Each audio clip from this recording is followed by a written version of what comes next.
Om. Janamejaya foi um soberano extremado.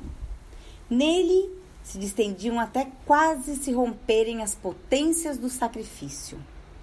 Era ele quem celebrou o sacrifício da serpente, que mais do que um sacrifício, era uma tentativa de extermínio.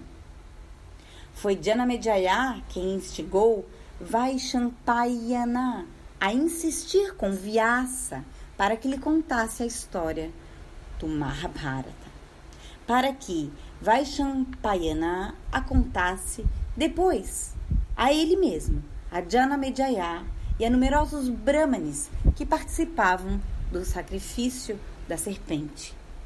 O extermínio das serpentes tinha que ser cumprido, alternando a história onde contava sobre o extermínio dos heróis. Um explicava o outro, um convergia para o outro.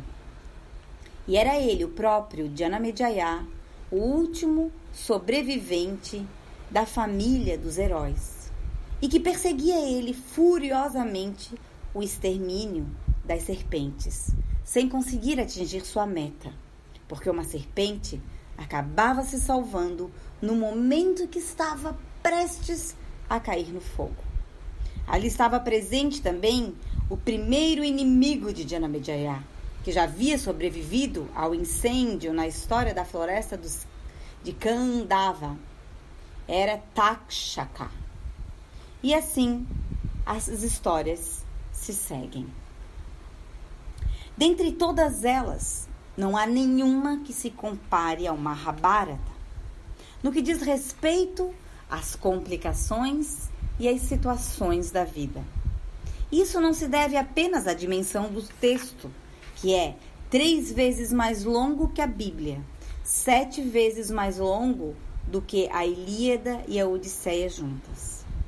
Mas Vyasa contou a história assim, desta forma, rica de detalhes, onde estavam todos os acontecimentos da guerra entre os primos vivida numa planície no noroeste da Índia. É a narração infinita de complexidade. Seria ela um reflexo da nossa existência? São nela contornos de personagens, de figuras, sem fim, histórias que poderiam se repetir e se continuar. Disse que a guerra dos Pandavas e dos Kauravas é um nódulo. Nódulos são exatamente como se chamam os livros que compõem o Mahabharata. Um dentre os inúmeros, que há o entrelaçamento de tudo com tudo. Que fim e que início sempre estamos em busca. Termos esses com quais a nossa mente está sempre jogando. Não reconhecemos o fim e nem o início. Eles não subsistem em si mesmos, de fato. São as entrelinhas do Mahabharata. E as histórias? Para que servem as histórias? Afinal, toda essa narrativa do Mahabharata prenunciava como o próprio sacrifício das serpentes estava sendo celebrado pelo único herdeiro sobrevivente dos heróis do poema, Janamejaya. E não bastassem as perguntas e tantas respostas. As histórias vêm para preencher aquilo que o gesto já não basta. É preciso uma narrativa daquele gesto com outros gestos. E assim o Mahabharata foi chamado de Quinto Veda. Na abertura desta obra se lê: um Brahmane que conhece os 4 Vedas com seus ramos e suas Upanishads, mas não conhece esse poema, não possui nenhum saber. É a história brutal e maléfica de vários eventos, onde tem Draupadi a mulher dos 5 irmãos ultrajada, os Pândavas exilados. Arjuna é abatido por um filho seu. Não só o rito não consegue mais canalizar a violência, mas ela se multiplica como uma máquina. Não é mais uma máquina de desejos, mas uma máquina de ruína.